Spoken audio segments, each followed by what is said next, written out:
got a custom build. So for those of you that don't know, Andrew Jones is taller than the average. Some comments made about my latest video was how tall I looked. And you didn't see Andrew standing next to me. So, hey, and Andrew, I have an apology. I apologize I didn't wear my Data Science Infinity hoodie. Man, I need to get some done, right? I need to get a bit of merchandise going. Well, when you do, maybe someone will make a video about your merchandise. I've seen some videos recently. You call me Jason Statham, but you're the one with all the acting credentials at the moment. Well, yeah, it's more like the geek actor. Hey, so the question, Andrew Jones is 6 feet 6 inches tall, and I don't know, is there some fractions in there? I'm about bang on 6'6", I think. Cool, cool. Well, really, Andrew, thanks for coming. You know, we're always trying to take a pulse. What would help the community the most? And it seems like, Andrew, when I've seen some of your short videos about interviews, I thought our family here could benefit hugely from the points you made on that. And then we have a magic about us here, Andrew. Once we start discussing something like this, it just gets really nice, the comments that are made. But please just take it away. And by the way, I want to brag on Andrew before he starts. The nice thing about introducing one of your friends is you can brag on them in ways they might not be willing to brag on themselves. But Andrew was in a cricket club and had a geek friend in the club that introduced him to using data and machine learning, and he got hooked and he kept learning and growing.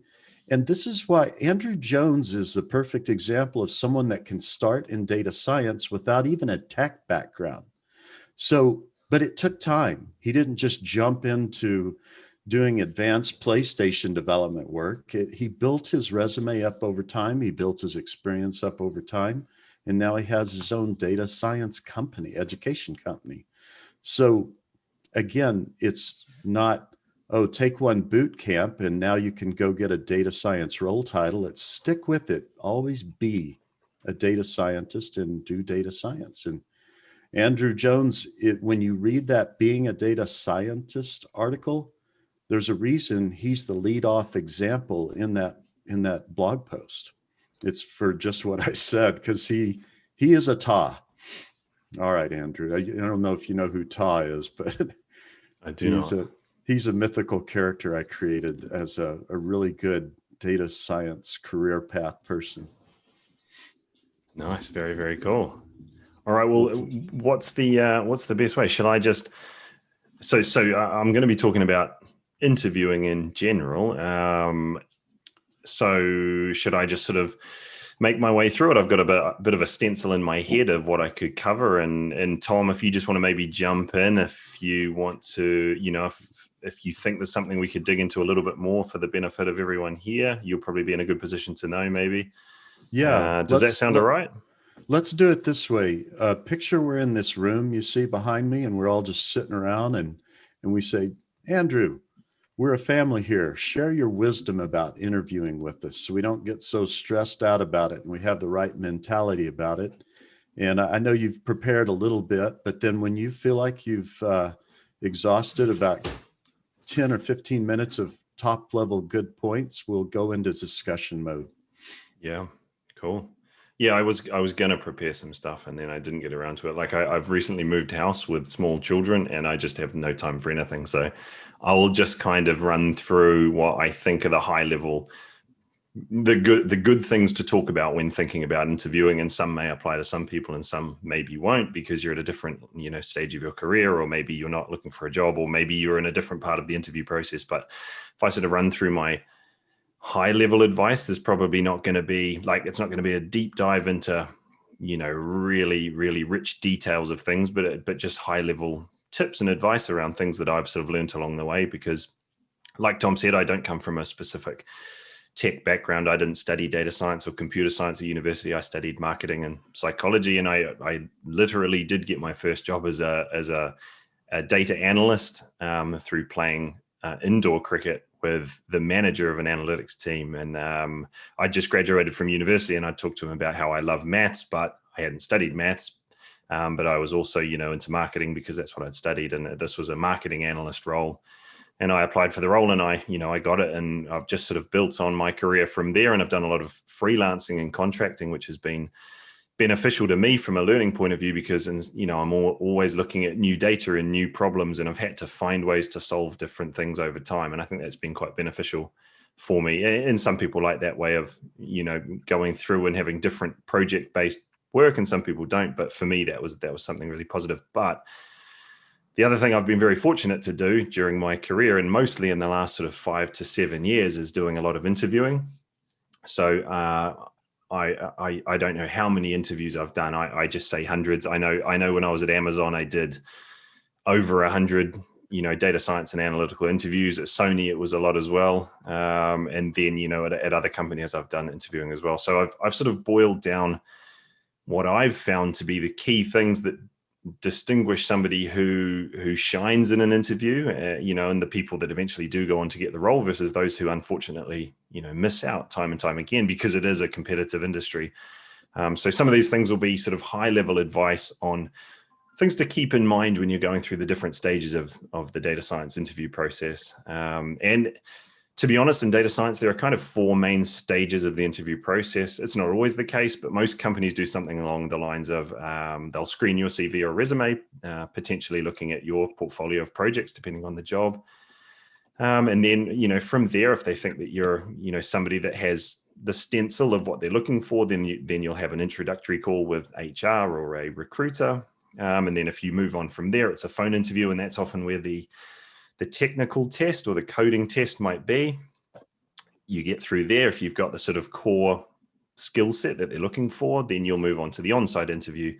And I guess in today's environment, we're talking about a video conferencing interview, but it's still that kind of on-site where you're going to be meeting with the hiring manager, another data scientist from the team, one or more key stakeholders. So maybe if you're working with marketing or product or engineering, you'll be meeting with those people, people that you're going to be working with a lot, maybe a senior manager, depending on what the role is. And during that phase, in data science and analytical roles, you'll often get asked to complete either like a mini project or a take-home project. And in the on-site, it's often a lot more based around behavioral questions, still with some technical questions from certain interviewers. So the hiring manager or the other data scientist that works in the team, they will have a leaning towards more technical questions, but they are more behavioral based. They're sort of trying to find if you're a good fit for the company at that point. So what I'd like to do is, if it may go on for longer than 15 minutes, just cut me off if you want. What I was thinking, I'd go through a few of the key things from each of those sections, which are quite important to keep in mind. So to start with, I think, and this is something which is often asked, and it's something that I support a lot of people with in Data Science Infinity, is portfolio projects, especially when people are getting into the industry, because this is one way you can demonstrate your value, because maybe you don't have some real world experience, which people love to see. But if you don't, this is a really good way to prove that.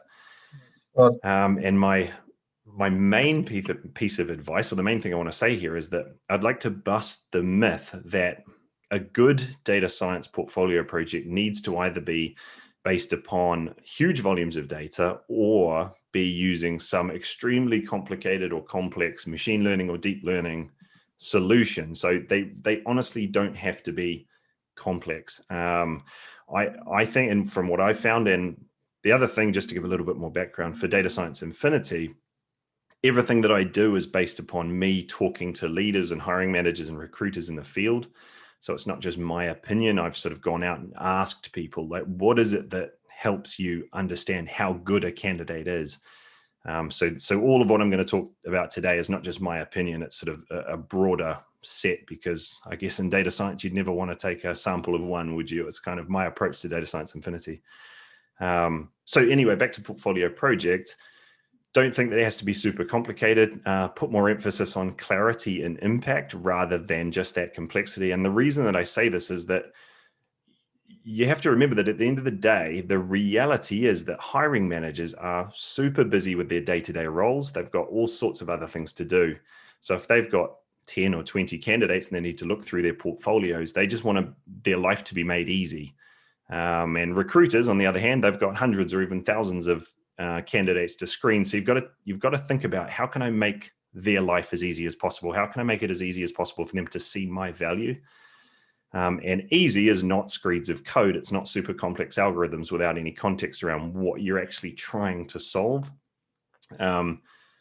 So for a portfolio project, I guess my main sort of pieces of advice, of actual things you can do would be at the very top of, your write-up, whether that's on GitHub or wherever else you put your portfolio projects.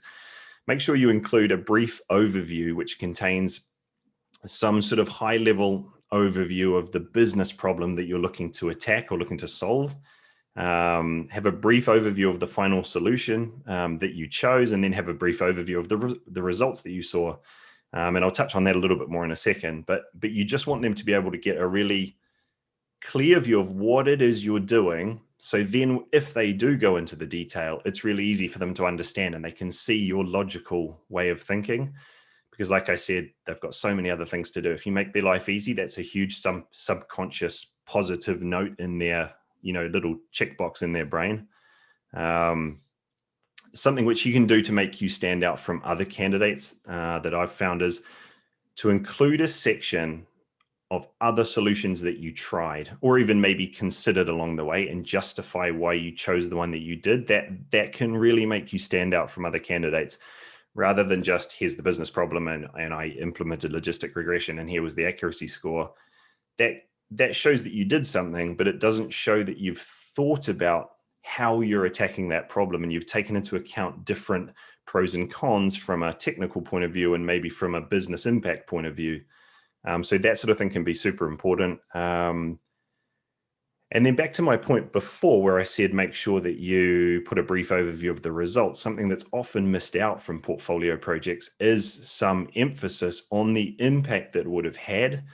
And this goes beyond things like just an accuracy metric. So try and explain or even hypothesize it.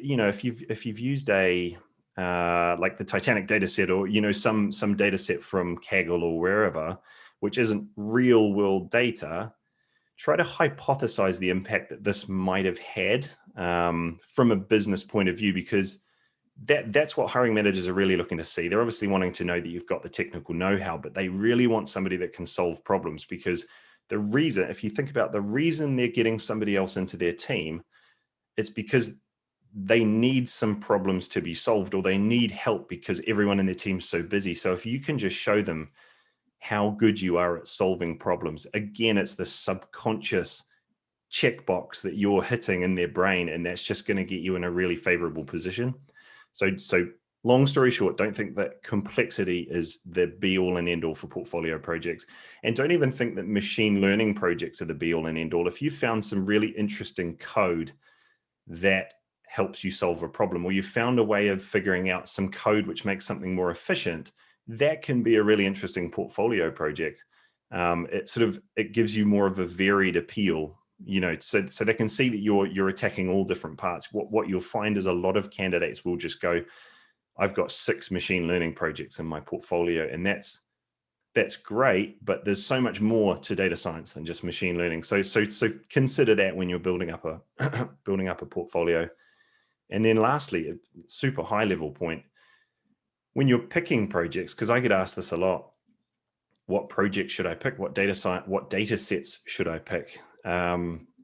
Pick ones that excite you. Pick ones from industries that excite you or interest you. You're going to be far more motivated to be sitting at the dining table thinking about it, and you're going to be more involved in thinking about what are the right questions I need to be asking of the data, or what are the possible solutions I could go with. You're gonna go that extra mile without having to feel like you're working for it. And that passion and that motivation really, really shines through, especially when you get into an interview and you have to discuss one of your portfolio projects. You're gonna come in and you're gonna be so excited about telling them about everything that you've learned along the way that, that's like nectar for a hiring manager. They love seeing that excitement and that passion. That's another subconscious checkbox for, a great person to get in your team. So that's sort of portfolio projects. Again, like I mentioned, super high level. The next thing I guess to talk about would be, in general, your CV and your resume, or your resume. We call them a CV over in Europe, but it's more a resume in the US. I don't think there's a difference. So for me, I guess the biggest point that people sometimes get wrong is that they think their resume on their own is going to get you a job. It really isn't. It's essentially a way of getting probability to work in your favor. And the more interviews that you can get through to, so the more times you can get into that interview seat because of your resume, the better chance you have of landing a role that you want. So don't think it's going to get you a role, but it's a marketing document. It's there to get you into that chair, so you give yourself the best chance to then showcase exactly what you can do, in more detail. For resumes in general, I think from something that, and this is going to be similar to what I mentioned about portfolios, it's about making the life of the reader easy. It seems kind of bad to say this, but if it's so much hard work for somebody to read a resume when they've got 100 to look through, you're not putting yourself in a good position. So make it easy for them. So I think the best way to summarize this is less is more. So unless there's a specific requirement, definitely 1 or 2 pages is fine, but no more than that.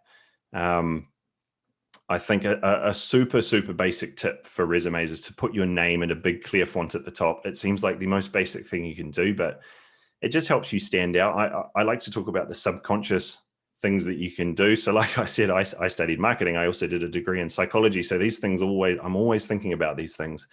But these are also things, like I said, that when I talk to recruiters and hiring managers, these are things that they've said help you stand out a little bit from other candidates, which is what your CV is designed to do, if you do it right. It's always good to put a bit of a brief outline of what you can bring to the role. And a lot of people do this in a way where they just shout about their skills alone. So they'll say, I know Python, I know TensorFlow, and also, a list of other things. But if you can put a couple of sentences in, but make sure that you put the words, I love to solve business problems with data science solutions, that can actually sync with the hiring manager's subconscious mindset of what they're looking for. It's exactly what I said before. The reason that they're hiring is to take some stress off themselves, to take some stress off their team, and they need somebody to be solving problems. They don't just need somebody who's got a bunch of skills. So if you can just subconsciously start syncing with that in their head by just putting, I love to solve business problems with data science solutions. Again, like putting your name in a big font at the top, it seems like it wouldn't make a difference. But when you read through 50 CVs and they're all just telling you that I know Python, I know TensorFlow, I know PyTorch, I know scikit-learn, seeing something like that's really refreshing, because you see somebody who's trying to solve problems and they want to show you that they're solving problems. And for me, that's super important. And I know from talking to other hiring managers, that's important as well. In terms of listing out the work you've done, so essentially talking about each of your past projects, which is obviously a huge part of your resume. Again, I think less is more. You want to be concise, but you want to be impactful. And there are 3 things that you want to put for each project that you've worked on. So you want to, in one sentence, you want to put what was the task or the business problem. The second sentence, you want to put what tools and techniques did you use? In other words, how did you go about solving it? And then the final sentence, and this is almost always left off from people who are looking for roles when they first get into the field, is what was the result? And it's just one sentence. It doesn't need to go into huge detail, but make sure that you use tangible values if possible. It might be something like it increased signups by 4%, or it reduced costs by 20% year on year, for example. Just adding that level of sort of tangible impact, again, really helps them see that you are a person that can add value. And again, remember, that's what they're looking for. So I guess to give an example, and this would be a super, super obvious example, but I've seen people write this. A bad example of a project might be, I built a predictive model to reduce churn. So there's nothing there for me reading that. You might have done the most amazing predictive model to reduce churn, but you've not really showed me, and you don't have to put much, but if you put, I trained a random forest in Python to predict which customers were most likely to churn from their subscription. So, you're giving a bit of color about what were they churning from. This was implemented on AWS and led to a month-on-month reduction in churn of, say, 24%. So I could definitely improve on that. That was sort of a little bit off the cuff, but you can see it's not that many words, but it gives enough color for the hiring manager or the recruiter to understand what it was you did, and more importantly, the impact it had, at a business level. So try and keep that in mind. There's those 3 points to get across. So you want to keep it concise, but you want to give them enough color. And when you get into the interview, because they'll obviously see your amazing resume as you've laid it out like that, you'll get to the next stage, and then you've got all the time in the world to talk to them about the details. But you have to sell yourself. You have to get there in the first place. So that's sort of the nice trade-off of information given versus not giving away too much or not filling up the page too much, because that can be a bad thing as well. So like I say, once you've nailed your resume and you've made it to the next step of the process, that's where you might move on to like a phone interview, and there'll be a coding test or a technical test of some sort. Often there is. And so like I said, for Data Science Infinity, I go and I talk to recruiters and I talk to hiring managers, because I want to make sure that everything I teach and everything I say is not just my opinion. It's based on some facts, because I think that's how we as data scientists should always operate. And I think it was the latest numbers that I have from interviewing over time it was about 61% of hiring managers do get candidates to undertake a coding test of some sort.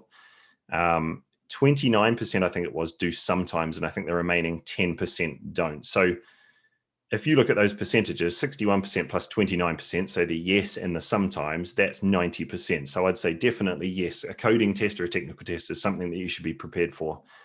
And a test like that can take so many different forms. It's hard for me to sort of go through in detail, or even know. I can't really tell you what a certain company would give you, but it can be based in different coding languages. It can be in varying levels of difficulty. It can be just based around core concepts from statistics and probability. It doesn't have to be a coding test. It does depend on the company, the team, and the role. And like I say, it normally takes place sometime after you've spoken to a recruiter or a hiring manager. You will have had that conversation at some point. They'll be, moving you through the process. So my advice to people, again, super high level, is ask as many questions as you can when talking to the recruiter or the hiring manager, the recruiter or HR, sorry, if that's who you're talking to prior to going to the phone screen. Ask as many questions as you can to be as prepared as you can going into it, because the last thing you want is to go into a coding test and find out it's not something you thought it was, because that is how I would bomb out completely. I would bomb out on most coding tests. I commented on a post this morning, I think, about how I can't remember Python syntax. I cannot remember. I said I can remember every word to every Disney princess song, but I cannot remember Python syntax. I don't know why my brain works in that way. It's probably because I've probably heard Disney princess songs a million times. But my personal life aside, ask what coding language it's in. Ask exactly how it will be conducted. Will it be done online? Will it be done on an internal company portal? Will it be done on something like HackerRank or LeetCode? One of those external coding services that you can use, and sometimes companies do that. Just get as much information as you can. If you can, maybe you're not the best coder of all of the candidates, but if you can be the most prepared of anyone and you know exactly what it's going to entail, then you can start to get prepared prior to it. And sometimes the best way to do that is just to practice, to be honest. But there are so many online resources for this, like HackerRank and LeetCode, and there's plenty of others. Just if you can ask beforehand and know exactly what it is that you need to prepare for, then you can practice the right thing. Because I see so many people getting so stressed out because they've gone on to LeetCode and they can't do some extremely complicated software engineering question about algorithms or data structures or something that's just not even going to be part of what they need to do. So just make sure you're not stressing yourself out by looking at the wrong thing on those services, because there is some extremely hard stuff on there that's just not relevant necessarily to most data science roles, especially when you're first getting into them. Most often for data science tests, it's either a SQL test or a Python or maybe R test, depending on the role. For a SQL test, I mean, they're normally going to give you a couple of key tables, and they're going to ask you, you know, maybe 6 or 7 questions, and they'll get slowly harder as you go through. Just be up to scratch with things like ordering, filtering, joining, aggregation functions, and then slightly more advanced, you know, solutions to tasks where you're using like case when statements or window functions. And then maybe something like knowing how union and union all work, because those sorts of things, joining data is such an important thing that you do, and it's often in those tests. And then maybe things like temporary tables and CTE can come in, and they might even help you answer some of those more advanced questions that you get. So Andrew, I want to jump in and back up what Andrew's saying, guys. So I've been coding for a long time, and I've talked to people that are expert coders. And what is their combined reaction to code screening interviews like Andrew's talking about? I hate them. You know, the way you're testing it. And by the way, even the interviewers in the industry agree, this is horrible the way we do this. It's not really necessarily helping us find the best candidate, but it's the best thing we have. So there's even been very popular books written on it. Breaking the Coding Interview, I think it's called, Andrew. And then you mentioned LeetCode. And it's, by the way, a couple of weeks of practice, intense practice, is required by anyone. It's not necessarily the coding you normally do, but it's a reality. If you're going to hit a code screening interview, you want to start practicing these. And Andrew, I've found LeetCode and places like that are super helpful, but if you don't have the money for it, just finding those lists of typical code screening problems is actually more helpful, because they've reduced it down to the most common ones in my experience. Those helped me quite a bit get through a code screening interview. Thoughts? Yeah, absolutely. Yeah, things like LeetCode can cost a bit of money, can't they? And generally you only need them for a short period of time, but they'll probably make you sign up for a longer period than you want to. But yeah, there are lots of free resources floating around. Try and find some which cover some of the things I've discussed there, and just get solving, because like Tom said, the best thing to do is be in the right mindset going in. You know, a little bit of preparation and getting into the right motions before you go into something like that is definitely going to make you feel more confident.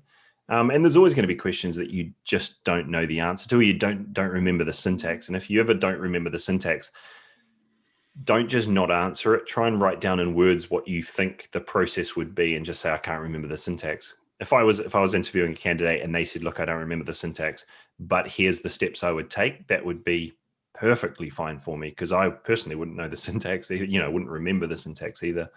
But at a high level, I love these other points you made. It's funny how we can lose sight of the fact that our resume, its only purpose is to get us interviews. And I think we can lose sight of that. And we need to see it from the side of the person reviewing thousands of resumes or CVs, not from, I got to show off everything I can say. No, it's to get into the mind of the person that's going to say, yeah, we want to interview this guy or that gal. Yeah, absolutely.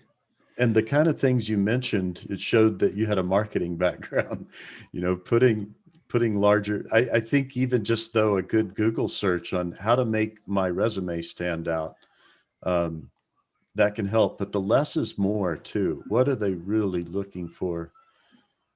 But yeah.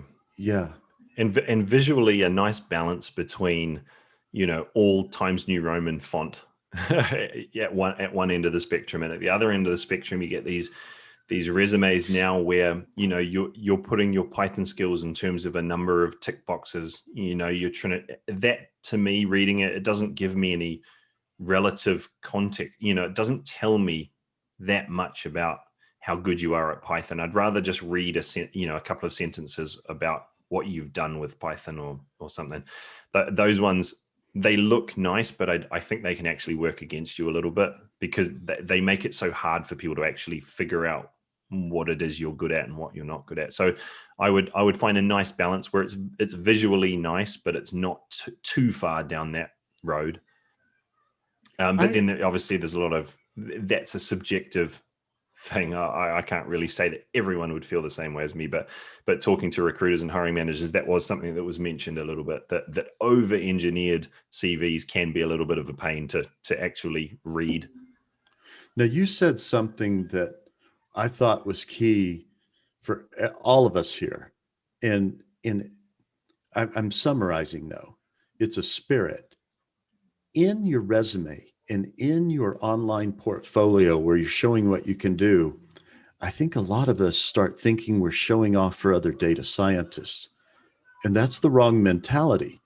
We need to show off to non-data scientists how clearly we can communicate the value of our work to non-data scientists, both in our portfolio work and otherwise. Because even we rush to the prediction in machine learning, and we forget to communicate the power of understanding the feature importance from the model and communicate that back to the business leaders. Because, well, yeah, you gave me a prediction, but what can I change so I get better results? Well, that's the feature analysis. So, Andrew, in summary, what I'm hearing you say is let's all help each other by having a better emphasis on showing off to non-data scientists, not fellow data scientists. Yeah, absolutely. Something I say a lot is that, from my experience, the absolute best data scientists that I've worked with, and they're not the smartest ones, by the definition that we normally, say smart people are. They're not the best data scientist, isn't the one who's the best at mathematics or the best coder. They know their stuff in terms of coding and statistics and other key concepts, but they're the ones who can truly understand a business problem and put an appropriate data science solution in place, and then communicate that to everyone that needs to understand it and get it into action. Get that thing sold into the business and working on customers or wherever it's going. Because you could sit there being the smartest person in the world, but if nobody else understands what you're doing, then all of what all your solutions and products that you're building, they're just going to sit on the shelf, because a marketing manager, the head of marketing, they sort of own the customers, in a retail business example, and they're not happy to put some machine learning algorithm on their customers unless they understand exactly what's going to happen in different scenarios. And if you can't explain that to them, a lot of the time they'll say, look, no thanks, we'll go back to the drawing board because I don't understand it. So those softer skills, we talk about this a little bit more often now than we used to, and that's a good thing. But these softer skills are so important. They're the difference between a good data scientist and a great data scientist, in my opinion. At this point, I want to highlight John Thompson, building analytics teams. And on shows I've been on with John, he hilariously points out that they have to have their new data scientists do a presentation to the team so they can point out to that new team member, what was the purpose of that presentation? And they have to help that new data scientist see, to prove how smart I am. That's not in question. You need to show how what we're doing solves the problems of the business. And so it's almost like a cathartic exercise to get that out of their system. But then we have Gilbert Ijkilaboom. I'm never sure if I'm saying his name right, yeah. But super powerful book, People Skills for Analytical Thinkers. And then, of course, our own dear Giovanna. Excellent. And Giovanna's Soft Skills Show. I hope you've all watched all her videos. So, Andrew, I'm so glad you came unprepared and you spoke just from your heart to help us, because these points alone, what kind of emphasis to have in our resume and in our portfolio work, it relieves quite a burden of feeling like we have to show off, that we have to prove our stature as a data scientist. No, we have to prove that we're passionate about how data science can help humans. And the tricky thing is, in my view, the data science hiring process is a little bit broken still as well. And that, as much as we say these things and we say this is what you should be, trying to get forward and the softer skills, there are a lot of companies who are still not hiring people in what I believe is the right way. They're not really sitting down and thinking about what's the day to day or the week, a week in the life or a day in the life of a data scientist that we need here, or a data scientist that we have in our team. What are the core competencies that we need? And let's create some interview questions around that, so we can have a really good way of assessing how good they are for, our particular team and our particular, line of projects that we have coming up. There is still this idea, and we see it all the time, of let's just put all of our tech stack down on the job description. And then when we interview, let's just give them ridiculously hard questions on some, bizarre sort of machine learning question or some software engineering question. This is still happening a lot. So as much as we all have these good intentions about, you should go in and do this when you're talking in an interview, there will be times where you just run into the wrong company or the wrong interviewer, where they are all about how smart you are. And that's not going to work well for them long term, but it's still a problem that we're facing in the industry. And I try and talk about this as much as I can to try and, move the processes of everyone in what I believe are the right direction. Because I've seen that happen, and it doesn't end up well. The person who gets that obscure machine learning question right, and the person who just doesn't happen to know that's not a strong correlation between who's the best value adding data scientist for your particular team. So that's something that I hope we see, this year and next year. I hope we see a little bit more of that change happening in the industry. Agreed. And it's so easy to just forget something in a tech screening interview. And I love the way you said, just say, oh, I forgot this, but I think it's this. And I'd go look it up to verify. And here's how I'd continue with the process once I got that right. Now you're touching on something. It's one of your short videos you posted on LinkedIn about the attitude to have about the interview itself.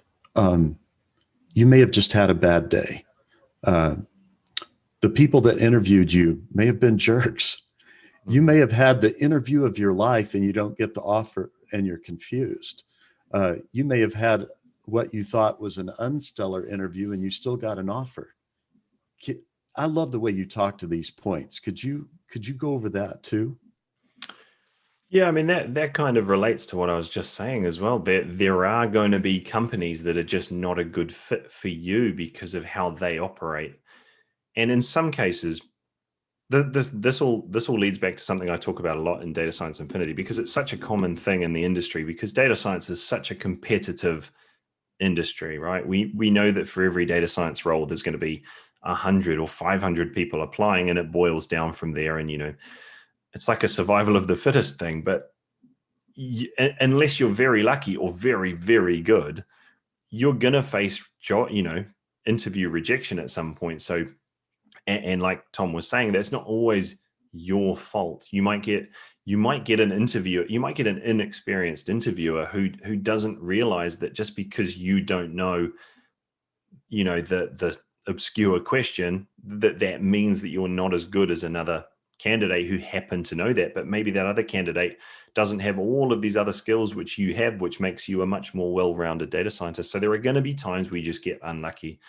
There are going to be times where you have a bad day and it just doesn't flow for you. But that's where preparation comes in. I talk to the guys that I have in Data Science Infinity. A huge part of what we do is all about interview preparation. But something I do want to say is, when we talk about rejection, try to reframe how you think about rejection from a job interview, because once you've missed out on a role, that's it, right? There's no turning back from there. But try and think about, instead of thinking about it as a step back, try and think about that as you being one step further towards getting the job that you actually want. Because if they didn't see your value, then maybe you're just not a good fit. Maybe the company and you just weren't a good fit. And even if it was a company, your dream company, it will always work out in the end. You'll always get something that works out, because when you do land a job, it will be because they think you are the right person for that job. And that means that they're aligned with how you think, and they're aligned with the types of things that you're interested in. And that just means that you're going to end up with a job that you can genuinely be passionate about. So like the key point is, try your best to not get down about rejections. Try to think about, yep, I didn't get that job, but I'm one day closer to getting the job that I should be in, or getting a great job that I want. And it can be hard at the time, right? Well, you end up feeling like you're not smart enough, or you're not, technically competent enough. But those things aren't true. It was just, it's a bad match that didn't happen. And the more that you interview as well, maybe you get 5 rejections, maybe you get 10 rejections. There's people that get 50 rejections before they get a job. Do you know what? Every time they're in an interview, they're practicing. And the more that you interview, you get really good at interviewing. So, by the time you've had 9 rejections, as long as you keep your confidence up, you've had 9 practice runs. You're going to be flying into that 10th one. You've said these answers 9 times now. You know how they come out of your mouth. You've refined them over time. You're actually going to get better and better and better, and you will always get the job that's right for you. And if you don't, then you can work for a bit and you can leave. Nothing's stopping you leaving and looking for another role. The right situation will always come along, but in the short term, it can be hard to stomach a rejection. I want to ask you a question that I think I know the answer to, but I really do appreciate your experience in both being interviewing, the research you did with hiring managers to make sure you were building Data Science Infinity in the right way.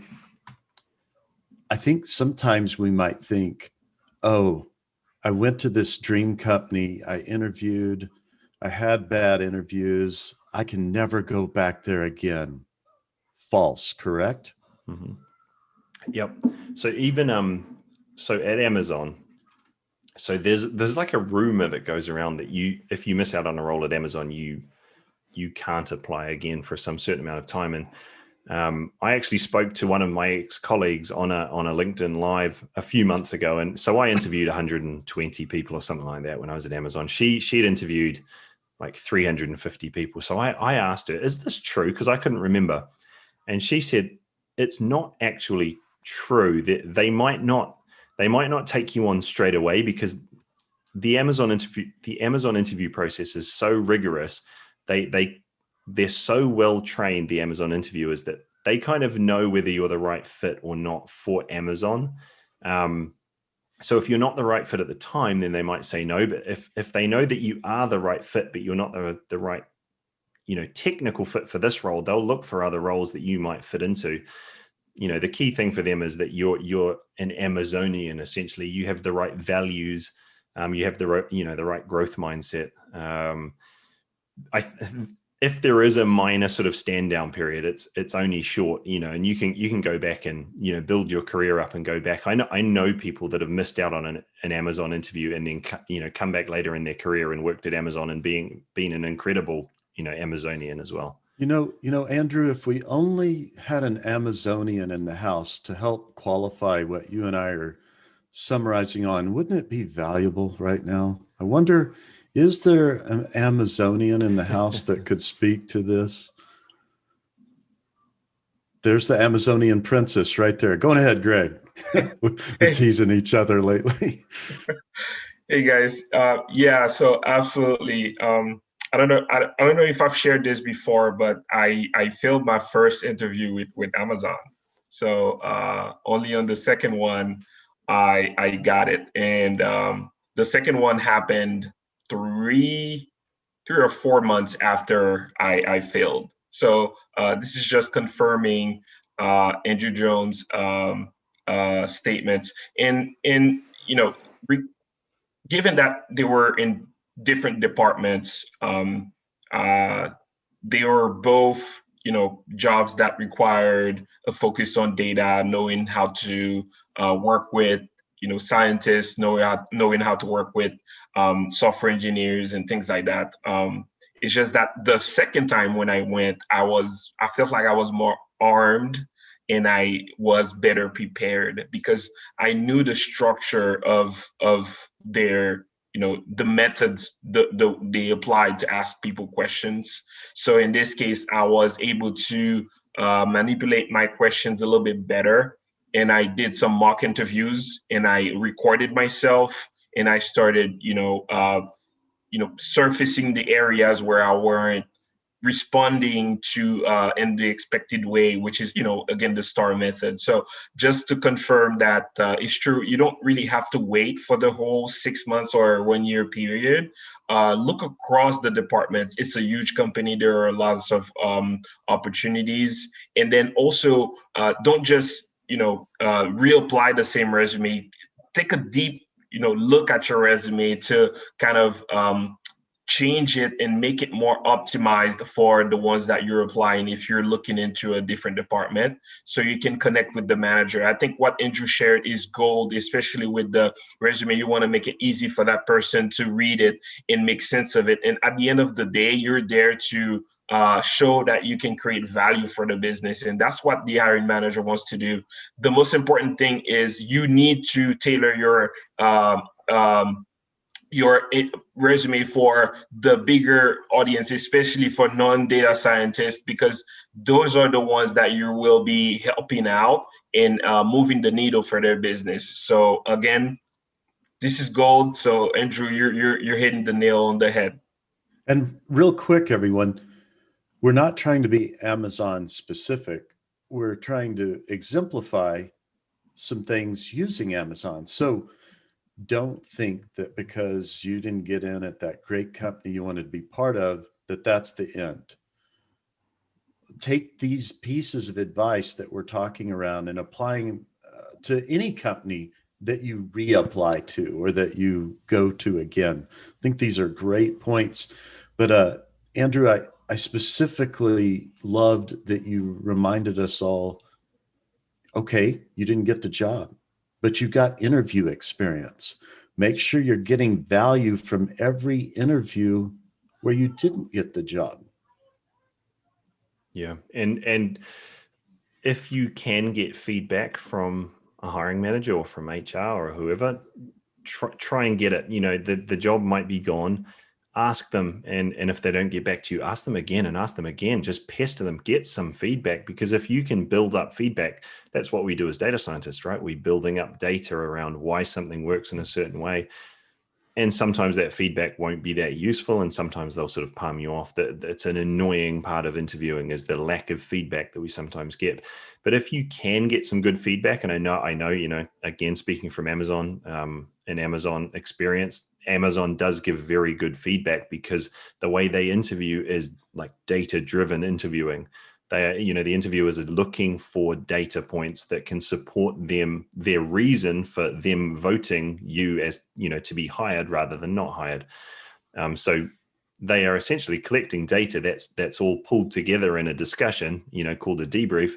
And if you don't happen to get the role, there's a very good reason for it, and they'll give that feedback to you. So try and get feedback as much as you can, even if that it's hard hearing sort of negative sentiment towards yourself, why you didn't get a role, why somebody else was a better fit for you. But remember, you're always a day closer to getting that role. Take that feedback and use it to make yourself better. And one other thing that Greg mentioned as well, at Amazon, the thing they're really looking for in the behavioral questions, but this applies anywhere. It's a super simple framework for answering behavioral questions, but it's so important to do. And Greg touched on this as well when he said when he went for his second interview, he prepared, he recorded himself. That can be so important to do. Prepare in the same way that you would want to deliver your answer. And Greg mentioned the STAR format. And if you're familiar with that, then you'll know that it's a pretty simple structure for delivering an answer. So S is situation. So you're essentially giving some context around what was the business problem that you were looking to solve? Why were you looking to do this piece of work? And that's quite, doesn't have to be that much detail, but it just sets up the story and it sort of draws them into, the rest of this, the details you're going to give. T is task. So what was your particular role in this project? Because no one person does everything. So try and show them exactly what your part was. And that's like one sentence. That's all that needs to take. A is action, and that's what you did. Go through and, tell them all of the details of what you did. And something that can be really handy there is justifying why you chose solution B over solution C and solution A, for example. Always have that sort of detail up your sleeves, because a good interviewer will ask you that. And then R is results. And this is like in portfolios and like on CVs, this is always neglected. Show them or explain to them the tangible impact of what you did on the business from a business point of view, because that again is what people want to see. That's the icing on the cake. I did all of this work, but what value did that add? Because if you can show me that you've added all this value in the past, then I'm going to be like, awesome, you're going to come and add value to me. You're going to make my life easier. You're going to make me look good. These are the things that hiring managers are essentially looking for at the end of the day, whether they admit it or not. But I think what you're trying to say is, again, even if you're talking to other data scientists, be careful to not show off your data science prowess. Be careful to show off, I use data to solve business problems. Definitely. Yeah. It's a good framework to explain anything, I think. It sort of sets up the situation, and then you can go into the details. Because if you don't, they're going to be confused, and they're just not going to understand what you're trying to get across, and they're not going to see the value that you've driven in the past. But like I said before, I have an ex-colleague at Amazon who'd interviewed 350 plus people. And she's got an extra one, and she calls it, instead of the star format, she calls it the starry format. So she's got an I on the end of it. So this is a lady named Gail Gallagher. So she's known as the Amazon interview whiz. If you're looking for a role at Amazon, find her on YouTube, because her content, she's got so much content on getting jobs at Amazon. But anyway, so her idea is the starry format. So there's an I on the end, and the I stands for improvement. And what that is, and this can set you apart from virtually everyone else, and it's not complicated. When you're preparing, to talk about all of the projects you've done in the past, do STAR for the start, and then do I, which is improvement. Ask yourself, for that project, if I could have started again, what would I have done differently? And that's quite a simple question to ask.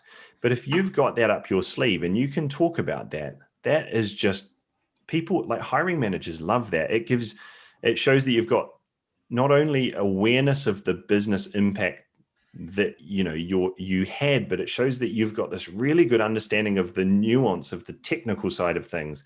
If I could have started again, I would have I did this project a year ago. Now since then I've learned about these other techniques which would have made this better or this much more efficient. That sort of stuff just shows not only that you understand how all of this technical stuff works, but you're always looking to progress yourself. You're always looking to make things better. You're always looking to improve. And subconsciously, again, they're going to be picking up all of these signals from you that not only you're good at what you do, but you're looking to better yourself. And that's just, just have that up your sleeve for every project. If I could have started this again, what would I have done differently? This is, it makes me want to take a moment and say, only at Integrated Machine Learning and AI mentoring sessions can you learn an extra letter to STAR. That was so valuable, by the way, to stop and say, oh, here are the hard lessons I learned that I hope I won't repeat on that particular situation. Greg, sorry, I just had to say that. No, I wanted to confirm the I in the STAR, right? The story, because it's definitely a great point, and you need to get ready for that. A lot of hiring managers are great to ask those follow-up questions. They're trained to ask follow-up questions, and most of the time, the follow-up question is, "What would you have done differently? Why did you choose that one? How could you have improved the results there?" So always be ready to kind of explore. Now, what I like about the STAR in the I too is kind of like it's extracting your problem-solving skills. What is your thought process? And this is why I like what Andrew was saying, telling us here, is that you can be skilled at something and do not have problem-solving skills, right? You can be skilled at Python, but they want to hear how are you leveraging those tools, those skills to solve problems. So that's how you want to paint the picture about how you think about things. How are you able to surface what the true pain point is, and how are you able to rally people around a strategy, implementing that strategy and deliver the results. That's what they want to see. They're not expecting the, Einsteins of Python or things like that. So be able to, relate to how you can, solve an issue, and also gather alignment around what the solution is. Now, I want to say something, Andrew. I knew it'd be great having you here in our family, but dude, you way exceeded my expectations of having you here today. I think everyone else would agree. I don't want to abuse your time because I remember what it was like to be a father of young children.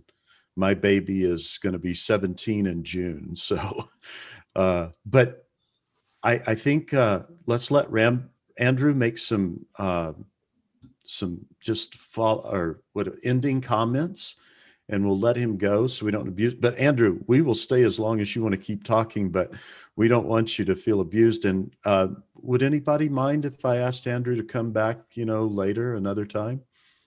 I'm guessing that was a funny question. All right. So Andrew, you have any closing remarks for us? That was the word I was looking for. No, not particularly. I'm happy to stick around for a little bit and answer any, or try to answer any questions that people have. Excellent. The only other thing I was thinking about talking about in my mental stencil of what I was going to say was maybe some stuff around take-home assignments, but it's kind of the same stuff over and over again. To be honest, it's that I try and think of all of these parts of the interview process as kind of an extension of all of the other bits. So when you talk about a project on your resume, and that project might be in your portfolio, or it might be something you've done at a previous role, essentially on your resume, you're doing those three things. You're setting up the context, you're saying what you did, and you're giving the results. In the portfolio, when you write it up on GitHub, start setting up, with some really clear information, what it was you the problem you were tackling, what it was you did, and what the results were in a high level summary at the top, and then go into the details. When you prepare for an interview, do it using the STAR format, which is exactly the same thing. And when you go and deliver your answer, do it in the same way. You're just extending on each of those things, but it's the same format. So if you don't think about these things as separate parts of the process, just think of them all as an extension to the other, to other parts. When you go and talk about a project in an interview, you're talking about a project that exists on your portfolio. When you're thinking about how should I write that on my resume, just distill it down to one sentence for each of those bits. And that keeps everything really organized in your brain. At least it does for me, because you're not changing your story, or you're not trying to tell a different story at different parts. You're just extending the story. You're going into more detail at certain parts of the interview process. So that's my sort of final bit of advice. I think they all sort of fit together. What I hear you saying in summary is, hey, Starry is powerful. Don't use it all the time, but exploit it as much as practical. Yeah. Even in your GitHub, even in your portfolio work, I love this because you can say, now I've done this analysis. How could this analysis improve? Because sometimes you are limited by the data. Magdi, we're eager to hear your question to Andrew. Oh, thank you. First of all, thank you very much for the insightful information. I mean, it is amazing what you shared in this short time. I have one question regarding the interview. I mean, what if you can name like 3 things how to get an interview? What would those be? I mean, you were talking about the resume and some tips and sending out, but what would be the 3 main topic what we should focus on to get the interview? Because I think that is the most difficult thing. As you said, that when you get like 200 resumes, you have to be strategical or tactical to get the interview. Even you are the best coder or the best soft skillers or whatever, how to get there. Yeah, I think some of the stuff we've covered is what I would say again, maybe. So from a resume point of view, always think about having something in there where you're saying, I like to solve business problems using data science solutions. Something as simple as that can actually put you ahead of other candidates. And that's not just me talking from, my opinion. That's literally something that hiring managers and recruiters have told me, that a recruiter gets a brief from a hiring manager, and the hiring manager has said, these are the types of problems we're looking to solve in the next 6 months. We need somebody with these types of skills. But having looked through hundreds of, if not thousands of CVs in my time, 90% of them, especially at the early, people early in their career, 90% of them, I'm not exaggerating, they just shout about the skills and the tools. So if you can push yourself one step above those people, then you go up to the top of the pile. And like I say, it doesn't have to be anything complicated. It just needs to be something like I said there. Put the fact that you're looking to solve business problems, and all of a sudden somebody reads that and they go, that's what I'm looking for. I'm looking for somebody that can solve business problems, because everyone else's CV looks the same to me. It's just got Python, Tableau, TensorFlow. In your portfolio projects, like I say, have a nice varied array of projects. Don't think that it has to be all machine learning. There's so many other things that are in data science, whether it's data visualization or like a nice bit of code that optimized how you did something, and it doesn't even have to be long. The reality is, and it seems like a sad reality when you say it, but hiring managers and recruiters are very time limited. They've got a lot of, a hiring manager has their own day job to do. So they're not going to spend an hour going through your portfolio. If you can show them some really nice, clean, simple projects which had some impact and are structured nicely, you're gonna get their attention. You've made their job easy. If you have some complex project which they have to sit and try and figure out what your code's doing, it's just in the too hard basket. You might be doing this world-changing algorithm which solves some disease, right? But if I can't see that in 5 minutes, 1 minute, it's too hard for me. I've got other things to do. And that's not me saying that's a perfect situation. That's not a perfect world. In a perfect world, you'd be able to sit down with everybody that wants the job for coffee and have a nice chat. But, data science is this funny industry where there's 1,000 people going for every job, and you have to try and just put yourself above others by showing, to me, it's all about tangible value. What's the demonstrable, I don't know what that word is, value that you can add to my team to make me look better, to make my job easier, to make our company more money. And those things, a hiring manager wouldn't openly admit that that's what they're looking for, but at the end of the day, they kind of are. So think about that whenever you're constructing a CV or a portfolio. A thought, I'm trying to learn from what you're saying as you go, Andrew, and I'm thinking, hey, notebooks have great markdown abilities. And I'm embarrassed to say, I only recently realized that Markdown is converting to HTML. So you can put HTML directly into Markdown to make them even look more sexy. But I'd say don't get sucked in by making your notebooks look sexy, but maybe have a view to an executive non-data science summary at the top of your notebooks, and then say the detailed work section starts here.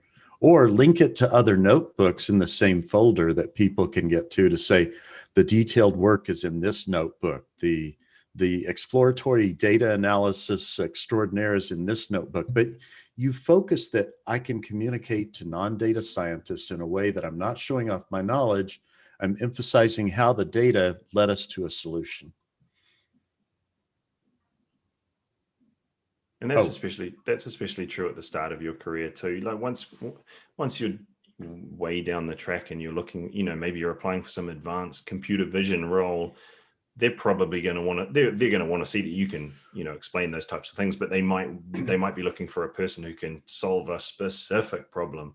And that's a slightly different thing. But, earlier on where you're slightly more general, you really have to get their attention by showing the value that you can have, and your sort of growth mindset as well. And that's what I was talking about before with that star E, you know, the I at the end. What would I have done differently? What have I learned since then that I'd, you know, now use instead of that approach?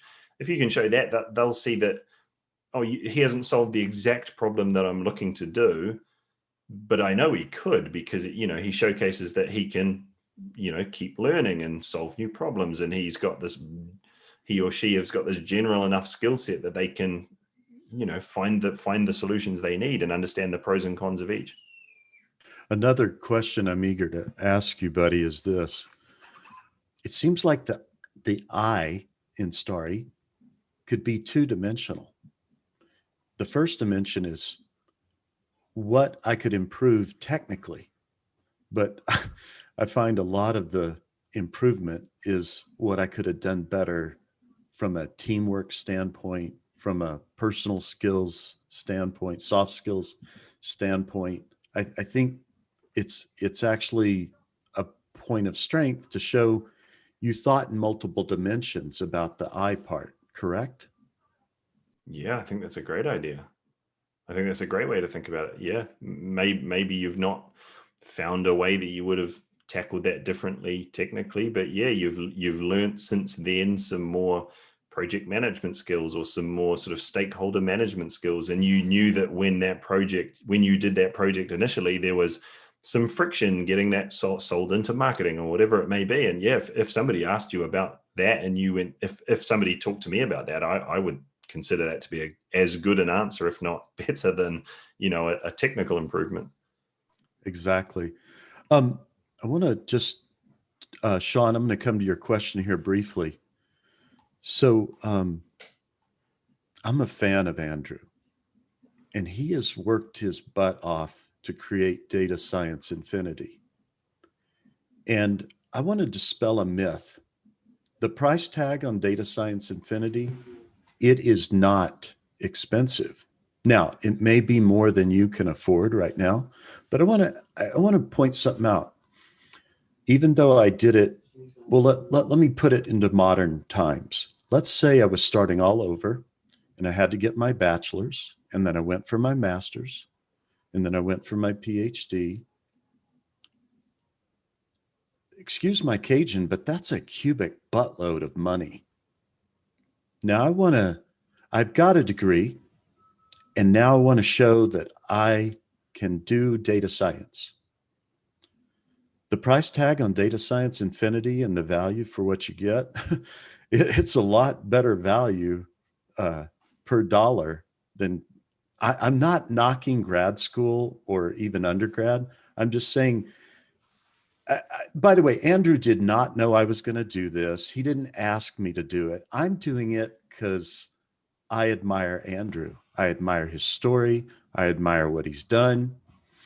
I'm just saying, if you can get into Data Science Infinity, it's going to be worth every dollar. And but Andrew's been kind enough to offer scholarships, giveaways. By the way, I loved it, Andrew, that last winter that you and Kate did together. United States Marine Corps. I noticed that. That was awesome. My dad's stationed in heaven, by the way, as a Marine person. But guys, just give it a look. Think about it. Pray about it. Maybe. By the way, someday if I find the time, I thought I'm just going to go through it for review because I'm sure it's awesome material. But Andrew, I'm asking you, take a little airtime to talk about Data Science Infinity, and then we'll go to Sean's question. Yeah, thanks. No, it is. I understand it's well, the funny thing about how much I charge for Data Science Infinity is that it seems like a lot of money compared to some things, but then compared to other things, like you say, a full degree, maybe it's not very much money. There are data science boot camps which are 6 weeks long and they cost you $15,000. And I've looked at those and I've talked to people who've done those. I've had people on Data Science Infinity who have done those and still can't get a role, or they still haven't learned that. They've gone into interviews and people have said, well, that's not what I'm looking for. And the whole So the whole premise of Data Science Infinity is that three things. And the reason I built it in this way was because, you know, I was fortunate enough in my career to have this experience interviewing and screening hundreds and hundreds of candidates. And I noticed that there was this disconnect between what people were teaching or what people were learning and what was required in the real world. And I saw these people come into interviews and leave dejected because, you know, they came in super confident and they didn't have what the hiring manager needed. And that wasn't just from a technical point of view, it was from all sorts of points of view. But, you know, and one real, you know, glaring example is people that jump straight to deep learning and they don't get a good understanding of, you know, good fundamental understanding of some simpler concepts that can be applied cleverly in different ways in a much more lightweight way that more people understand. And therefore it can, from a business point of view, that's the reality. Not every company can just implement a deep learning model. That there's huge costs involved, from time costs to, you know, power costs of training models, from, you know, the cost of getting everyone trained up to understand what it is you're doing. The reality is a bit different from that. So I just saw this over and over again. And I finished up consulting at PlayStation in March of last year. And I thought, you know, I want to give this a go. I want to try and bridge that gap. So I had some idea of the things that I'd seen people were missing. So that was my sort of stencil. And then I went out and I talked to hundreds of hiring managers and leaders and recruiters in the field, because like I say, I'm a data scientist. I don't want to rely on a sample of one, like you see on some YouTube courses or some Medium articles or some other courses. It's just somebody saying, here's what I think you should learn because I learned it. That's not what I wanted to do. I wanted to go get some data and say, well, you know, 61% of, or what was it, 89% of data science teams are using Python, whereas 55% are using R. And that doesn't mean to say don't learn R, but Python's the one that's going to get, you know, up your probability of matching a lot of job, you know, skills. I went through and talked to them about, you know, what other tools are you using? And I distilled all of that down into the curriculum of Data Science Infinity. So the number one sort of pillar of what I built is learn the right skills that hiring managers actually need. The second one is that I want people to learn in the right way. So with a focus on intuition and understanding. So instead of me teaching everything based on, you know, like there's a whole section on statistics, but I try to avoid teaching that based on Greek symbols. You see the Greek symbols, but then I turn all of those into words. I say, this is what that means. So, and that's not saying that other people who've come from a mathematical background are wrong. I haven't come from a mathematical background. I love mathematics, and I you know, it was a reasonably strong suit of mine, but I never studied it. So I never pushed myself into those, you know, further bounds of learning it. So I've always had a struggle as a data scientist. These things are hard for me to do, but I've had to turn everything into an intuitive way of understanding concepts. But I've found that that's been one of my strongest points as a data scientist. I've built up this skill set where I can explain these things to anybody because I've had to explain it to myself first. So when I teach it, I try and teach it in a way that's super intuitive and in a way where you understand it, and you can go to the head of marketing who doesn't know any of this stuff and say, this is how it works and this is why we're using it. And they go, wow, that's great. I've never understood that. Let's go with your approach. And then your approach gets put into practice. And the more that you do that in your career, you get promoted, or you find yourself getting better jobs. Whereas if you just sit there being super smart and super good at maths, but not adding value, then you just sit there being good at maths. You don't go anywhere. So that's the second pillar, is learning based on intuition and understanding, but also project-based application. So everything in Data Science Infinity is based around this mythical client that we have called ABC Grocery, so a grocery company. And every concept that we learn, we get an email from them and they say, can you solve this problem to us? And can you explain to us, you know, how that might work? So we learn about, so take any machine learning algorithm that we learn about, logistic regression, say, for example, we learn about the theory of it. Then we do a basic code stencil so you can push the buttons and turn the knobs and see it in practice first, because I like people getting their hands on it. And then we go into the advanced theory, you know, that hiring managers and leaders have told me that people need to understand. And then we code up an advanced version, which is solving the business problem. And we do that for every different thing we learn. So it's kind of, we build up these projects along the way, and you can then take those projects and put some more flair on them, and that can be your portfolio. And it's nice and varied. There's different things, you know, there's not just machine learning, there's association rule learning, and there's causal impact analysis. There's, you know, A/B testing, these things that data scientists are doing time and time again. And then the third pillar is that you can get unlimited guidance and support from me in the sort of private members group for anything that you need. And there's no time limit on that. I just want to be on your journey along the way. My whole business model is getting people results. If somebody comes into my course and then they get a job, well, then I don't really hear from them that much anymore. So the time cost for me goes down. But if they're not getting a job and they're struggling, then I have a lot of work on my hands. So my whole aim is to get you the results that you want. And then my time cost for you goes down, because that's a big risk for me, giving everyone, like, in 80 years, I'm still obliged to answer somebody's question on Slack, if Slack's still around then. I'm just trying to give people everything they need to get results. So I've got this big thing about, I think we need to change education from getting people degrees and certificates to getting people results. And that's what I'm trying to do. And the reason that I have a high price, so it's $2,000 at full price. I often run like discounts and stuff like that, but it's $2,000. But that's because I give people so much of my time that I have to factor that in. If I don't factor that in, then I can't give people enough of my time to get the results. And as we're pointing out, it's a reason, as we're pointing out, it's a reasonable cost. And I want to encourage you, Andrew.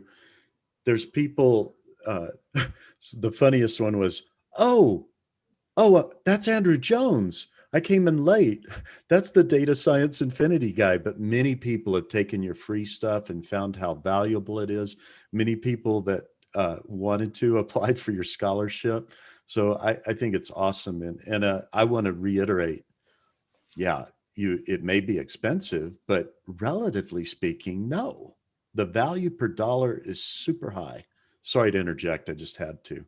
No worries at all. And I mean, and this seems super like sales pitch, but I try and tell people to genuinely think of it as an investment rather than a cost, because you're essentially going to get ahead of the pack. And we know that it's a competitive industry, but if you've got somebody who's kind of, and I don't want to sound arrogant because I know that I don't know everything, you know, I know there's so many things I need to learn, but to some degree I've been there and done that with things. And I've been so fortunate to have interviewed all these people and learned from that.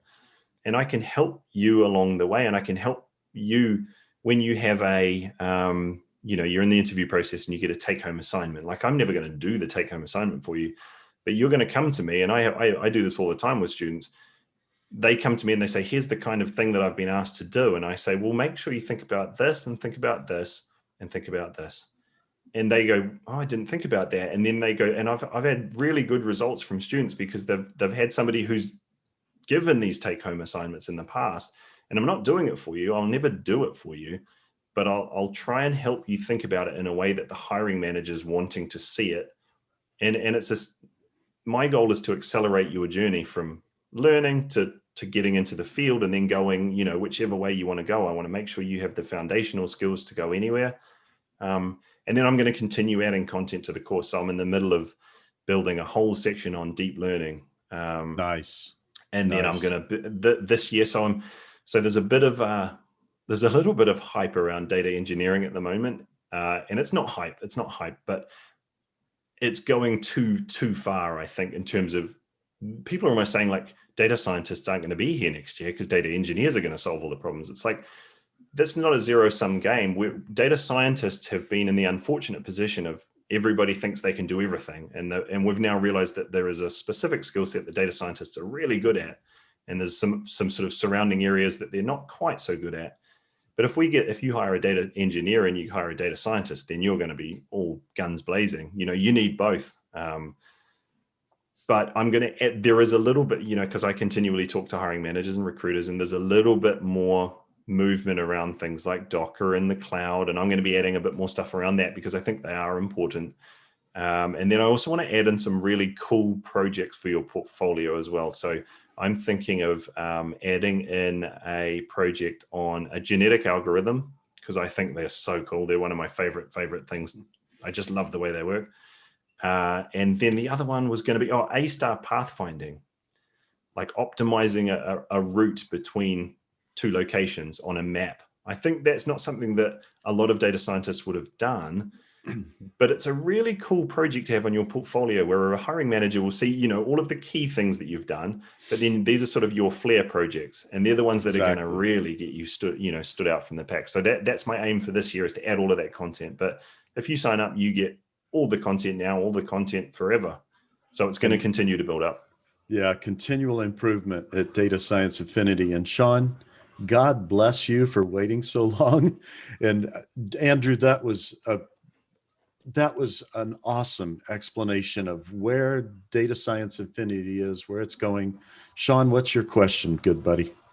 Actually, to be fair, Andrew actually answered the question. Basically, I was interested in which tool does he recommend for a new data scientist or an analyst moving on to data science? So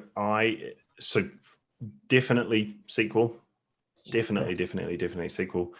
You don't have to go to the point where you could be like a SQL database developer. There's some stuff as a data scientist you don't really need to know.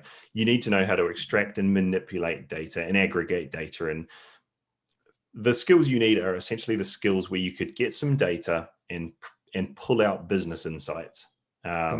So the number one thing I do in Data Science Infinity, the first thing you do is you learn SQL, then you learn Python.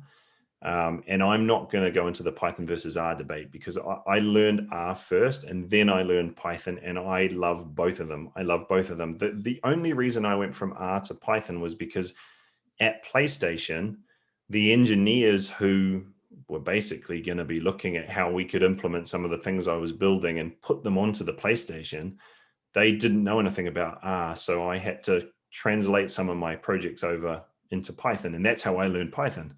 And now I actually love Python. I love R, but I'm not going to go back to R unless I absolutely need to.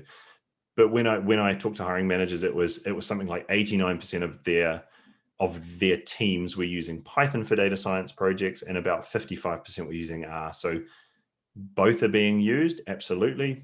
One's not different to the other. Within reason, you can do everything that you can do in the other language in the other language. And there will be some very, very clever people who will say, hold on, you can't do this in there. But for the most part, you can do everything the same. Data science wise, at least, right? Totally. Yeah. Like Python integrates with a few more things at the sort of engineering level. And like I say, the reason that I moved over wasn't because I couldn't do something in R that I wanted to do in R. I couldn't do something in R that it could only be done in Python. It was more from a business point of view. The people I was working with didn't know R, but they knew Python. So that helped me sort of get things translated to them, because with PlayStation, they then go and code that up, not in Python, in some other language. They wouldn't let me within 50 feet of putting in like coding something onto the PlayStation. Okay, Aziz, you've been very patient too. Please ask your question. Thank you very much, sir. I just would like to ask Andrew about the Data Science Infinity, like what he taught us about the resuming and all that, and getting feedback from the hiring manager. I hope I will be selected for his scholarship, but just in case, if something happens, will it be available to like give back feedback on what you miss and how you can develop yourself just to be prepared for in case of other times? So I would like to ask that. Thank you. So feedback from me in terms of the scholarship application, you mean? I mean, after the result is out, in case some people are not. So I will try. I won't be able to give feedback to everybody. I've had something like I think it was about 600 applications, and there's 3 people who will. Where I'm sort of halfway through getting through it. I stupidly said I would announce it on on Monday, so I've given myself an awful weekend of, well, a nice weekend because I get to read through everyone's applications, but a time pressured weekend. But if you flick me a message on LinkedIn, and then I can make sure that I give you some feedback. I'll see. I'll have to go through, and I still haven't picked winners or anything yet. But yeah, flick me a message on LinkedIn, and I'll happily discuss things with you. All right, thank you very much. But it might not be tomorrow or Monday because I'm going to be super busy with the applications. But like during next week or something, definitely I can talk to you. Now, Andrew, I even hate to ask this question, but we know it's a reality that even though Data Science Infinity is a great value, not everybody will be able to pay for it. So how would you advise them to go about learning until such time that they could afford something like Data Science Infinity? Well, I mean, if you want to go to the Data Science Infinity homepage and look at the curriculum, which is openly available, you can sort of base your learning around that if you want to. The other thing I'd say is just try and learn based on building small projects. Don't think that they have to be huge projects. Just build small mini projects so the things you're learning cement themselves in your brain. And that's something we do in the course as well, is we learn 5 or 6 concepts, and then we build a mini project where we solidify why we do that. For example, why you might use a set versus a list in Python, because that stuff's super dry to learn just from somebody talking to you about lists and sets and dictionaries and tuples in Python. Like, that stuff's super boring until you see why a set is amazing in this scenario, and that sort of sparks some passion for you, because you go, I can think of a reason why I would do that. And you can see the speed increase that you get when you're searching through a tuple or whatever it may be. I'd say build mini projects along the way. There's some awesome channels on YouTube. Like, one of my favorite ones is CentDex. I don't know if anyone follows him. He's doing less sort of projects at the moment, but he's got some stuff from 5 years ago where he builds like mini projects like tic-tac-toe based just on Python lists. That sort of stuff's really cool to learn, and it helps you sort of get it in your brain a little bit more. A quick summary, guys, and Andrew can back me up, and please disagree with me if you want to. Look at his curriculum, but I encourage you to not listen to those that badmouth scikit-learn, practice data sets, the tried and true Kaggle competitions like Titanic, etc. If you go through those, take what Andrew's taught us here today. Look beyond just the math. Look beyond just the data science. Get good at explaining how this is addressing human needs. But again, this is a long journey. It's going to take some effort. It's going to take some time. It's like hiking a beautiful trail, but beautiful trails are often difficult to hike, right? So take your time with it. Create your own learning plan. Keep a record of what you've learned. And for God's sake, as you write some cool code, save it somewhere where you can easily get to it. You need to graduate from Stack Overflow gradually over time to where you've got your own Stack Overflow things to draw from. And I'm just trying to summarize the awesome points you're making, Andrew, but please deny, reinforce, or add. Yeah, I mean, I agree. Some of those, like even the Titanic data set, that's such a cool data set. There's so many things you can do with that when you're learning. But if like you could even take the Titanic data set. The wrong thing to do with the Titanic data set would be to chuck some data, chuck it into a model and get an accuracy score of 86%, and then make a project out of that, because that doesn't tell anyone anything. But you could, and this sounds a bit silly at first, right? But it's kind of the broader point that I'm making. Instead of thinking about it as the Titanic data set, think about this as a business problem. Think about this as a luxury shipping company who needs to know what the probability of survival is in case of a disaster, and think about what that what the outcome could be. Like, how many ships do we need to send to the Titanic when it sinks? Like, try and make it a business problem. And then you can actually turn that into a portfolio project, as long as you sort of give it some context around, what's the business problem? How did I go about solving that? And what was the impact that had? How did it solve the problem? How well did it solve the problem?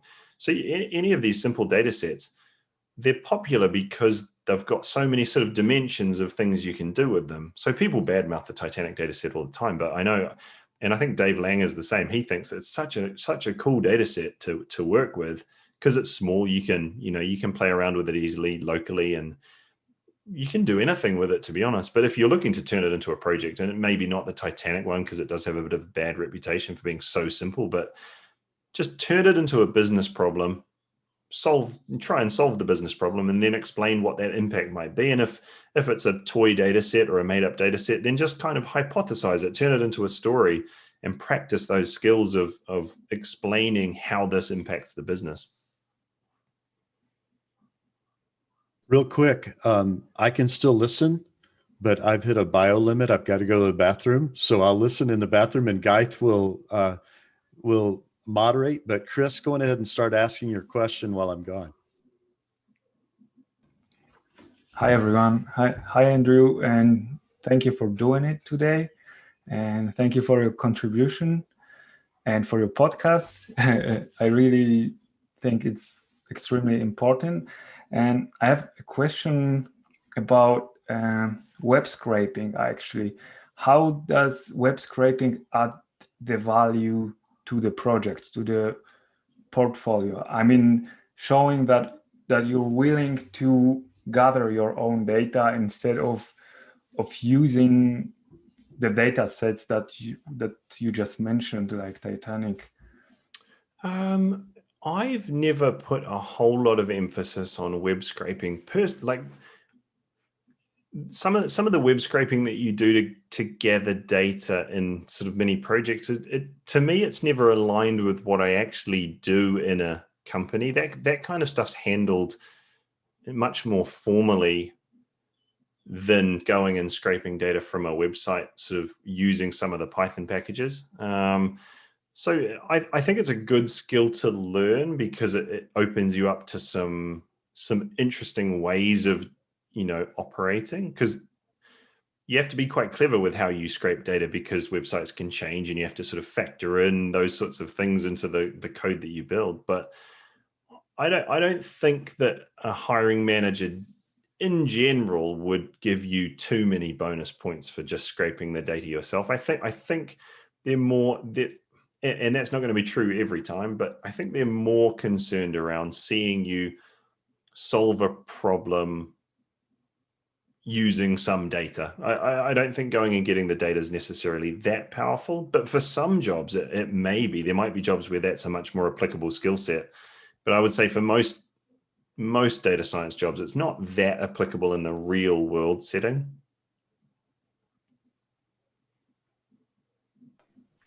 Okay, thank you. Thank you, Chris. Andrew, it's nice to meet you. By the way, I'm here in the beginning, but I was enjoying listening. Just I want to, if there is anybody have question, please use the raise hand feature again so I can get your question. But here I have something.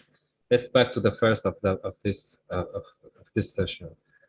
When we are talking about the interview and you have to show yourself to someone who's not in data science that much, that here's the conflict somehow. And this conflict, I face it a lot, everybody's facing it a lot. At the end, even if you are building your resume in a way for non-data science people, it's also depends that at the end you have to show your value as a data scientist. So this, should we always focus on the business as we will be a kind of business analyst, or we have to focus on the excellence of our data science part? Here's the balance where you can find it.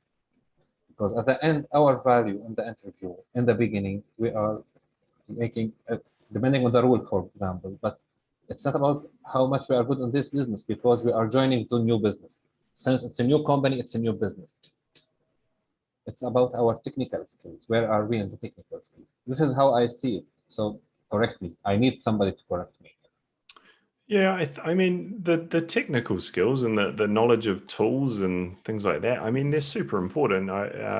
Don't get me wrong at all. I just feel like when you're earlier on in your career, you are more of a generalist by nature of what you've done. You know, maybe you carry on being a generalist, and that's not a bad thing at all. It can be a really good thing.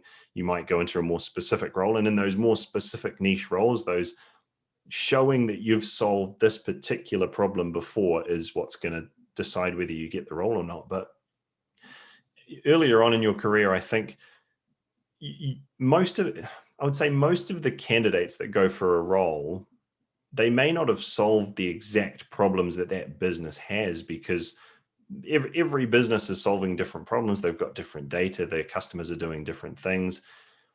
So I think you want to show that you have the core technical skills, but I think you do want to show that whatever project you work on, whatever the goal of that project is, you can take it from inception right through to conclusion. You can make that happen. You can get some business value from it,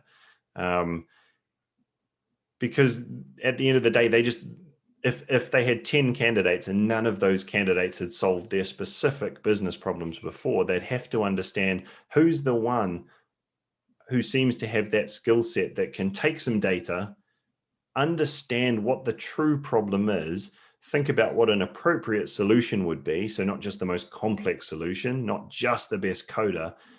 Who's the one that can solve this problem in the way that's going to work best for our company, work best for our stakeholders? So that's where I think this whole idea of showing your value comes in. And as you get into more specific roles, more niche roles, then the balance does shift a little bit towards show me that you've built a recommendation system that can do this, because that's what we need. I need that person. That's the problem I need to be solved. And in that case, most likely they're gonna hire somebody who's done that before, but maybe they don't even. That person might still not be able to talk through how they go about it in a way that would work for that business. So it is a tricky one. It is a tricky one. But earlier on in your career, I would be trying to showcase value, while also, don't disregard the tools and the skills. Those are your unique tools that you have to solve the problems. If you don't have those, then you can't solve the problems. But you do need to be. Everyone's got the Python skills. Everyone's got scikit-learn. When you're looking at CVs. So to stand out, you do need to be the one who can say, I'm the one that can solve your business problems, even though I've not worked on those particular ones before. That's kind of my take on the balance. I like that. Ashish, do you have a question? I think no. No, Yes. no, I just raise it now. Okay, no problem. Jaya, please. Yes, hi Andrew, this is Jaya. It's a pleasure meeting you here, and thank you for your presentation. Now, my question is, how do you identify the problems that the company is trying to solve before you go for an interview? I mean, how do you figure that part out? Yeah, that can be a tricky one, because they're not going to, in some cases, they're not going to give away all of that information. And to me, that's a little bit of one of the things which I think is broken about the data science hiring process. The fact that I think more often customers should be telling candidates, this is the journey we're looking to go on, within reason. They can't give away too much of their hand, because competitors will see that sort of thing. But this is the journey we're on. These are the types of things we want to solve, or at least give that information to recruiters, who are then going to go and get in touch with people, and they can give them a little bit of information around the types of things they're looking for.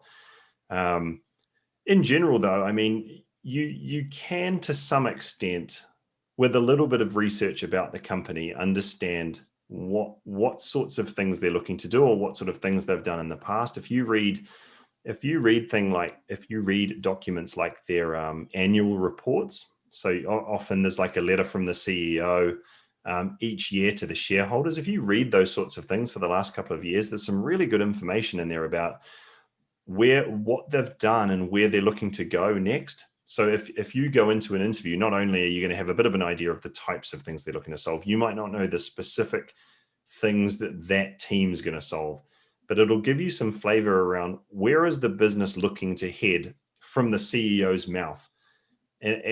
And even though, you know, that might not help you go into the interview and say, I know I can solve that problem and that problem, because you don't know specifically the data science problems. But from a behavioral question point of view, that stuff can be amazing, because it gives you can lean towards the right areas where you know that the CEO has said, this is our vision. And in a company, the CEO tells his direct reports, this is our vision, go make it happen. And they tell their direct reports, this is our vision, go make it happen. So the hiring manager, he's going to know which direction the company's going in. So if you can kind of align your thinking with that from a data science point of view, making a few assumptions, you know, because you don't know what's going on within their business, but you can at least have an idea of where they're looking to take things in the next year, because that's what that letter's often about, that letter to the shareholders. So those can be really useful. Thank you. Okay, we're getting close to the 2-hour mark, which is not unusual for us.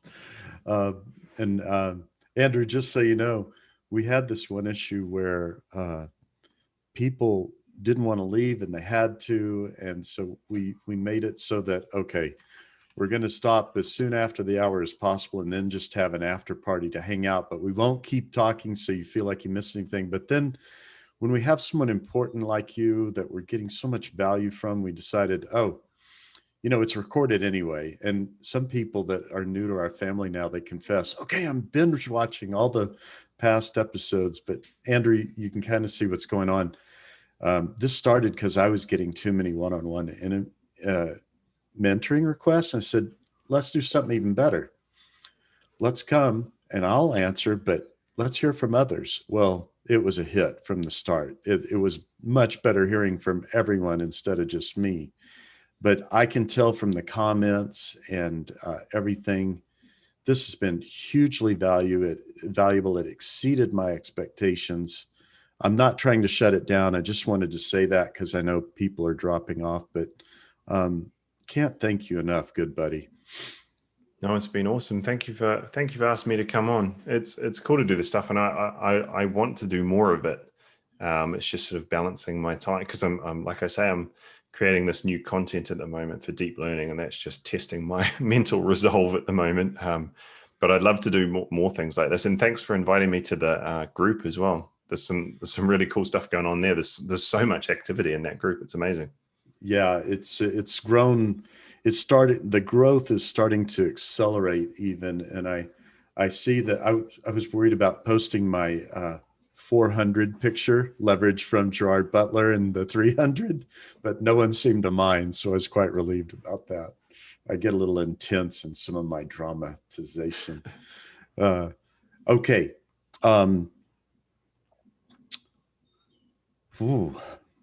Any final remarks, guys? I think we've been enriched immensely. By the way, we had another agenda for having you, Andrew. There's a group of us writing some blog posts for our blog in the mentoring section for both interviewing and writing resumes. And Magdi, I think this exceeded our hopes for getting good material for that. And of course, we're going to highlight your name in that blog post like we've done before. And we're just eager that we're honored that you're even part of our Slack group now. And by the way, please, when you go to LinkedIn post support, Andrew will be visiting regularly to get support for his posts. So that's the biggest way we can thank him, because the more his posts get supported, the more they get viewed, the more sales he gets for Data Science Infinity.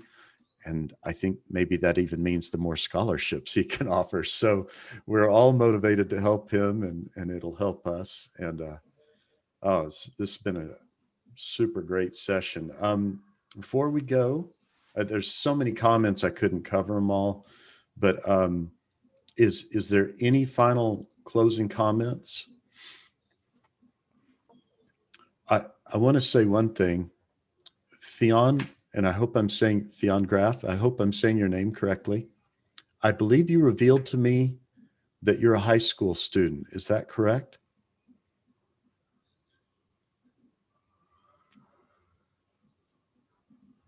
It's okay.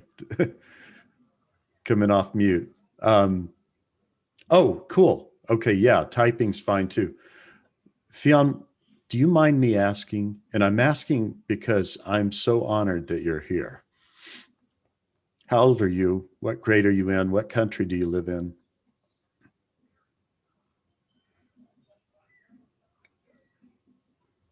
You can come. Oh, great. Yeah, do you hear me? Yes. Yeah, so I live in Switzerland. And not high school exactly, but in the apprenticeship as an electronics technician or electronics engineer. It's kind of, and yeah, I'm 17, turning 18. So Fionn, in our family here, the highest honor goes to the youngest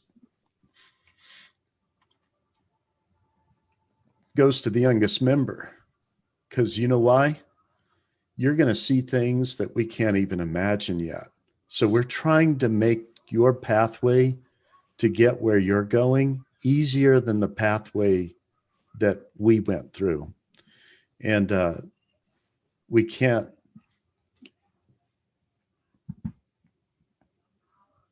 It's a super great honor that you're here and that you trust us with your education. We'll do our best. Just know that. Sure. I'm happy to learn. Excellent. Yeah, it's the best thing that we can do in this sometimes harsh world is learn and grow and help each other do it more together. It's less lonely that way. Awesome. Awesome. Okay. Well, it's always hard to say goodbye, but I think we're at that point. And this is an interesting fact. I have to go burn an irrigation ditch. That is, burn the growth on it so that the water will flow and water our yards for our local neighborhood here. So it's not exactly data science, but it's related to physics at least. All right. And Andrew, thanks again. It's always awkward saying goodbye, ending these things, but loved having you. I'm trying to dream up a fun Tom Marshall, I call him, because now I'm getting a lot of requests for him for Data Science Infinity. We'll see what we can come up with. And but one thing, it'll involve a lot of extra voices. Yeah, you should definitely do that. I would love to see that.